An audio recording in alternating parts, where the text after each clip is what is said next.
Thank you for your question. As you know, Morocco is one of the countries that was the most affected last year. It had to face two shocks, not one shock, but two shocks, COVID crisis, as well as a drought in the country, which affected the Moroccan economy and produced a contraction of the economy, which was quite strong in relation to the previous shocks. This year, thanks to the measures taken by the government last year, but which are health measures, but also fiscal and monetary measures, Morocco was able to find the recovery path again. We also should underline that Moroccan economy was one of the most dynamic and was able to adapt and to adjust, facing constraints and opportunities. And we saw that whether it had to do outputs, but social issues and banking issues, a number of innovations took place, which made it possible to improve the social protection through the transfer to 5 million families in the country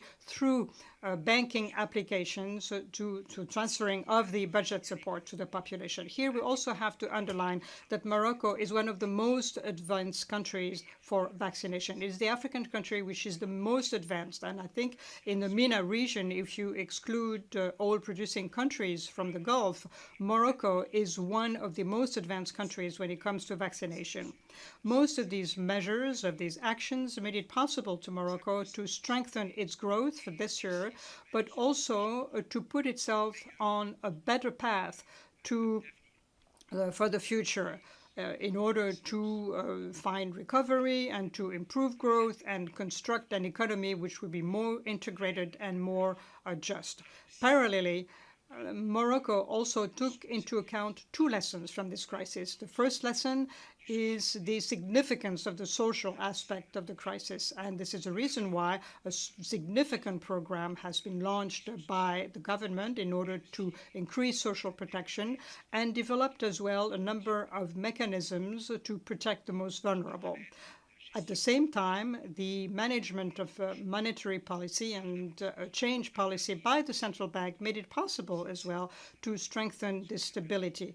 It was thus possible for Morocco, after it drew on its PPL line, to go on the market with an issuing which was extremely positive, and there's also investment support, which was quite significant, and Morocco was able to reinforce its reserves. Morocco and the IMF has a historic partnership. We approve all the reforms that were implemented by Morocco in the last 10 years.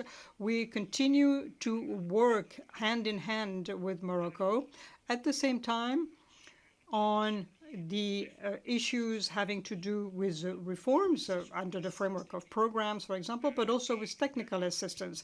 And the last point that I would like to underline, next year, as you know, the annual meetings of the World Bank and the IMF will take place in Morocco, and I think this will be an opportunity for American economy and for Moroccan society to show how resilient it is as well as its growth potential.